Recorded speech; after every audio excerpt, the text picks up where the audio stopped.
Hallo liebe Zuschauer, heute haben wir den 25. September, Montag, und ich wünsche euch einen schönen Wochenstart.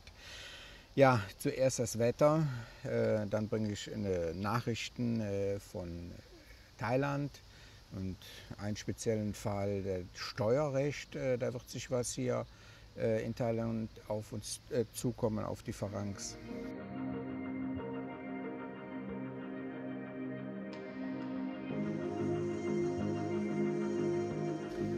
Und dann, was bei uns oder was bei mir im Kanal los ist, was da passiert ist.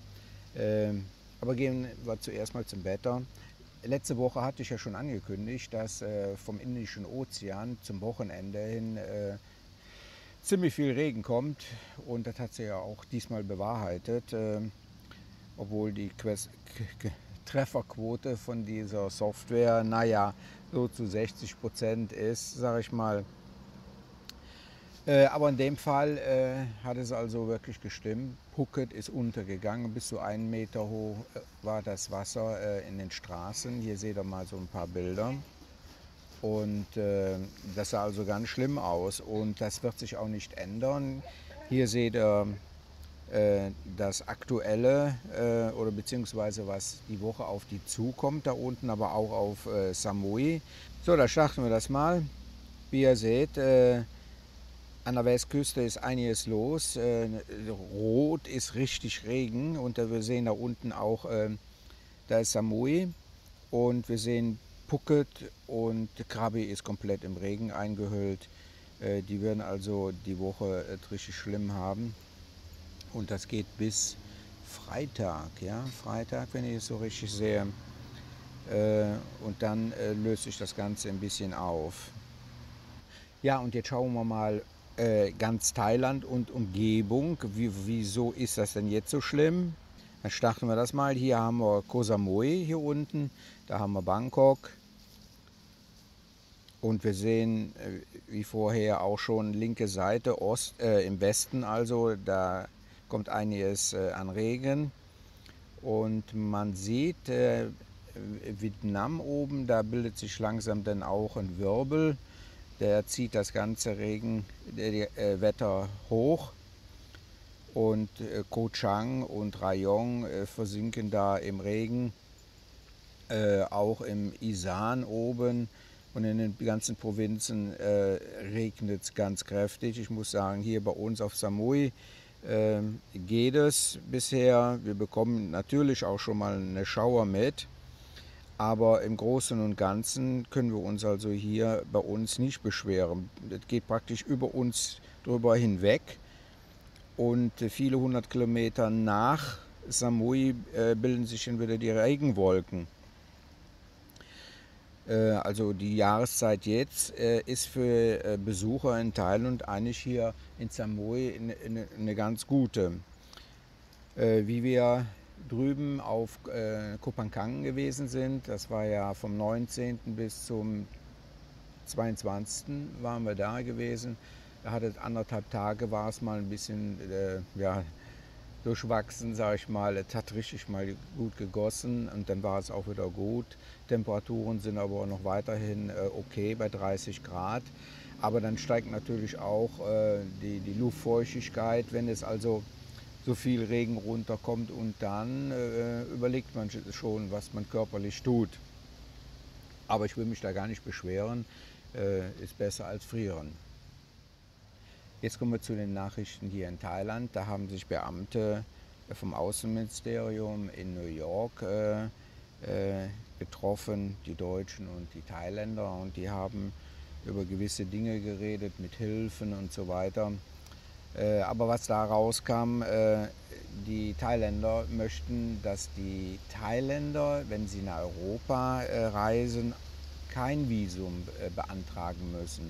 Ist ja so, wenn du in Deutschland nach hier kommen möchtest, dann brauchst du kein Visum, das sind dann 30 Tage und dann kein Papierkram. Aber wenn der Thailänder nach Deutschland oder Europa will, dann hat er sehr wohl ein Visum zu beantragen, und da hat man also drüber gesprochen.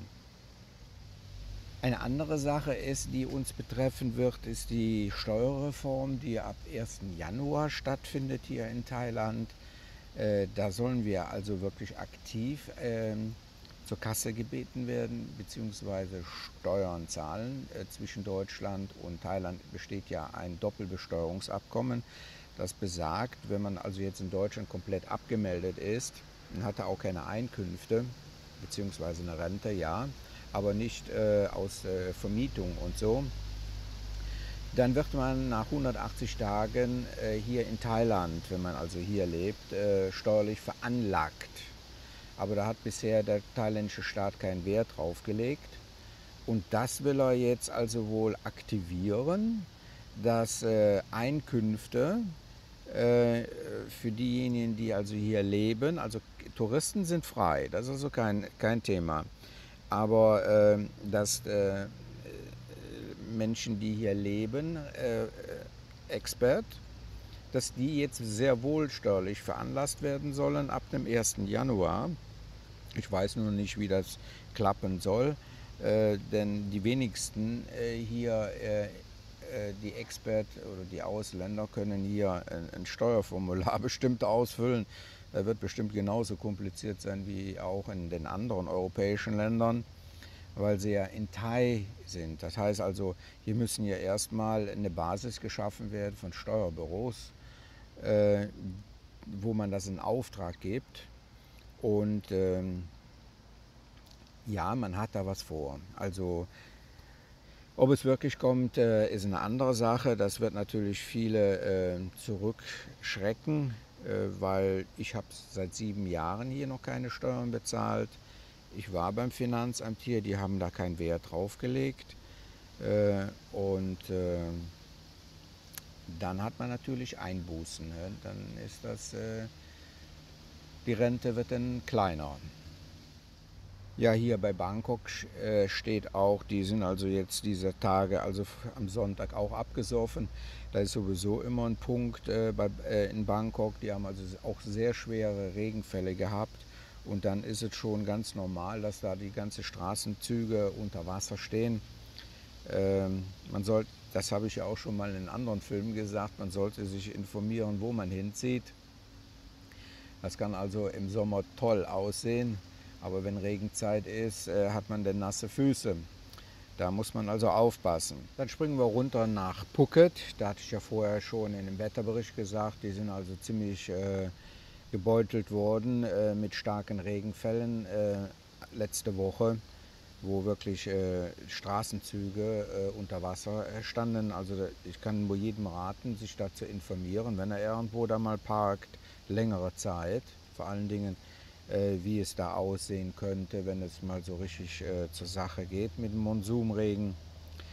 In dem Fall haben sie zu viel Wasser. Im anderen lese ich hier in den Bericht, die Wasserressourcen müssen eingeteilt werden in Phuket. Und da hat man also auch das Problem der Brauchwasserentsorgung. Das ist also ein leidiges Thema eigentlich hier in Thailand, dass also eigentlich, wie auch hier auf Samui, vorwiegend Sickergruben da sind und keine Kläranlagen, so wie man das aus Europa oder Deutschland kennt. Und da wird auf langer Sicht wird auf solche Metropolen für Tourismus natürlich etwas drauf zukommen, nämlich mit den Sickergruben. Das ist ja keine Klärung in dem Sinne, da gehen ja auch Schadstoffe in den Boden rein. Das dauert natürlich. Unsere Pumpe hier holt aus 80 Meter tiefes Wasser hoch, bevor das verschmutzte Wasser, sage ich mal, unten ankommt. Aber das ist es ja nicht. Da müsste wirklich vernünftige Kläranlagen gebaut werden. Und da denkt man jetzt in Phuket drüber nach, diesbezüglich mal was zu machen. Da haben wir einen tragischen Unfall, kann man nicht sagen, in Phuket. Da hat ein Schweizer, hat sich mit 53, ja, lese ich da, das Leben genommen. Der ist da vom Flughafenterminal, vom internationalen, runtergesprungen und hat sich damit das Leben genommen. Er ist Tage vorher da auch gesichtet worden. Wahrscheinlich hat er enorme private Probleme gehabt, dass er sich das Leben genommen hat. Ein anderes Ding aus Phuket ist, da ist ein Russe 14 Tage auf dem Terminal hing da fest.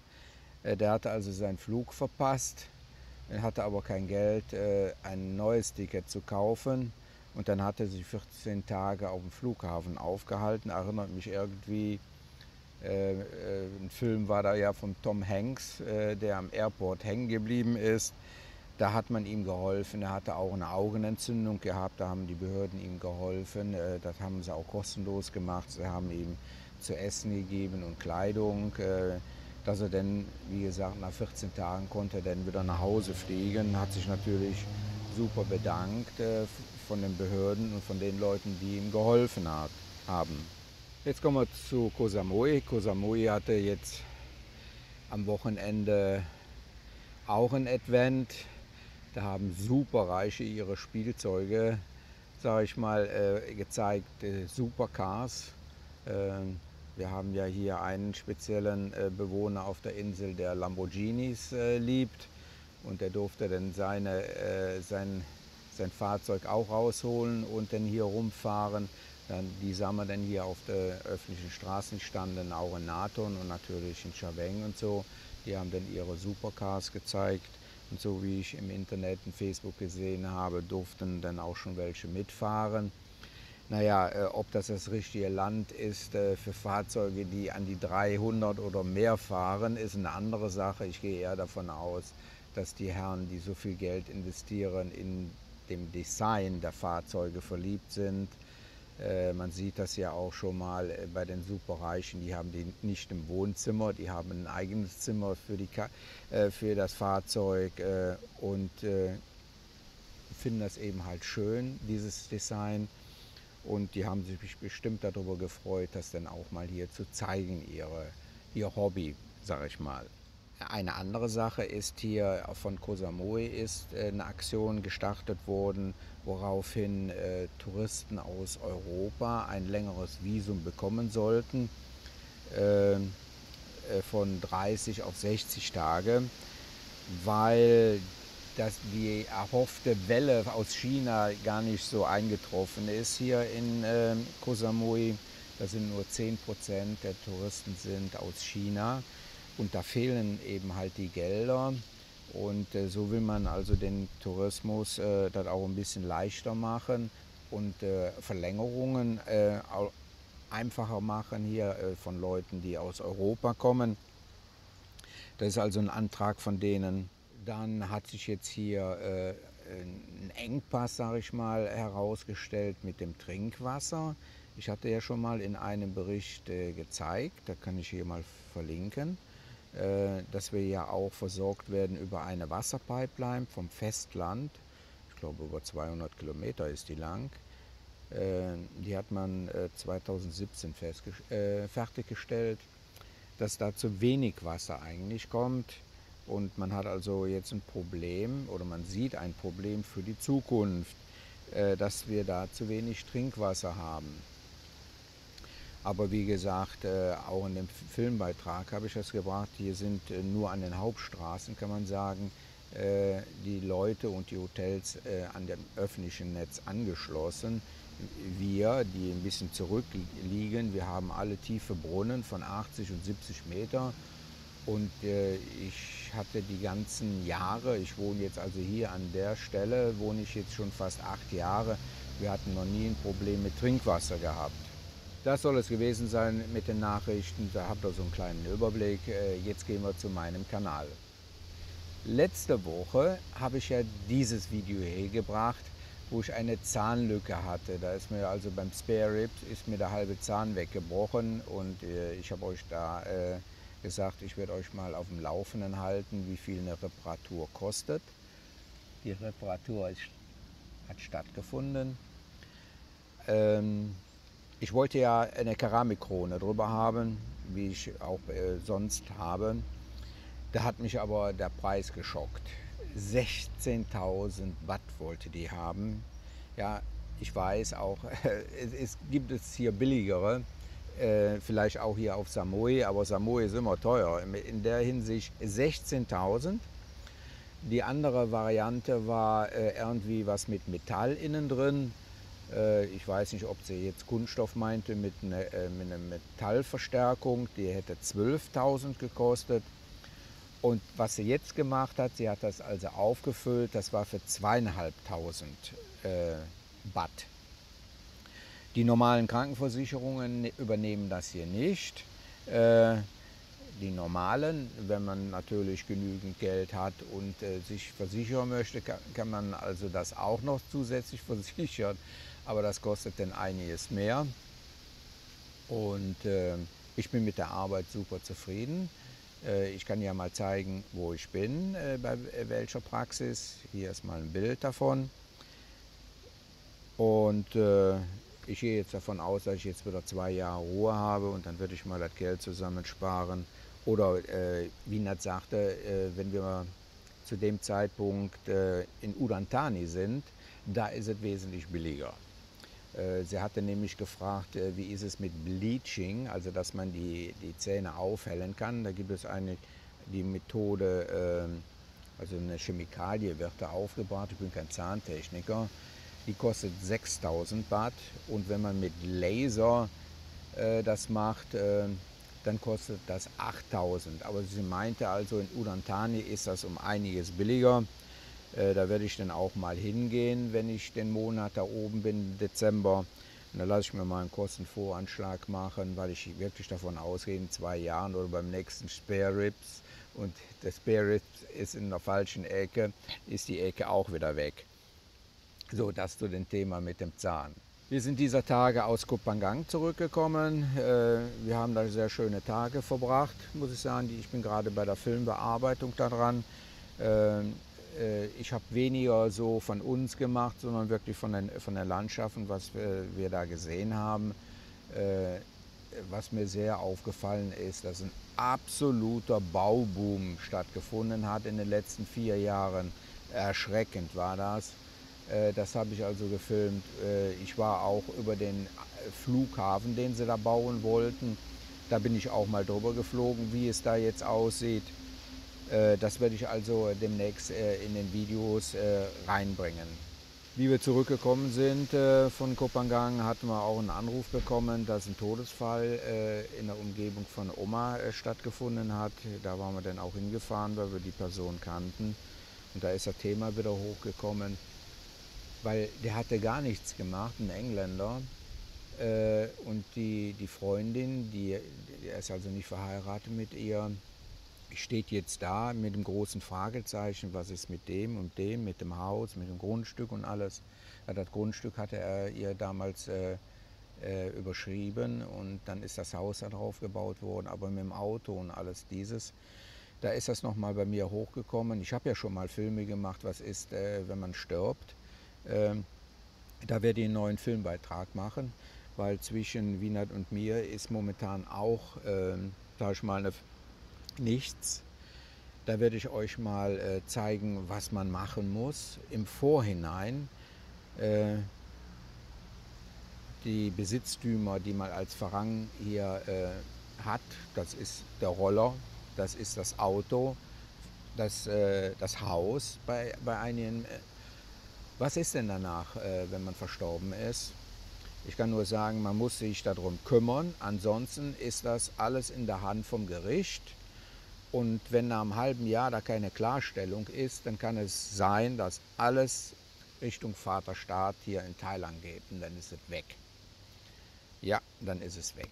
Und also man sollte sich vorher darüber Gedanken machen. Wie gesagt, das werde ich also in den nächsten Tagen angreifen, dieses Thema. Was ich da machen werde, als Vorschlag für euch, das dann auch zu machen. Ein letztes will ich noch erwähnen mit der Außenbeleuchtung. Hatte ich ja auch in den News mal erwähnt, da bin ich jetzt soweit fertig. Da ist jetzt alles umgestellt worden auf Solar. Hier könnt ihr das mal sehen. Im Schaukelbereich, ich hatte ja die Schaukel dort gemacht. Die ist auch jetzt beleuchtet abends. Alles mit Solartechnik ausgerüstet. Das sieht auch sehr dekorativ aus. Hatte mich wohl verkauft.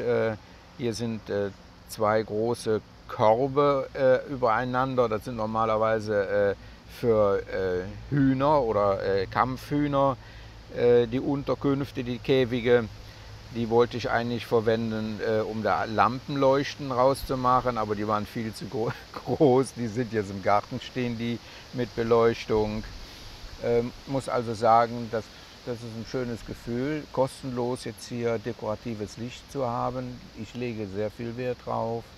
Da werde ich aber vielleicht noch einen separaten Film drüber machen. Ich will da noch ein paar technische Daten zu geben, wie lang das denn so hält. Das ist ja wichtig, wie viele Stunden das denn anschließend noch brennt, wo man drauf zu achten hat. Da lässt sich also noch ein Filmchen rausmachen.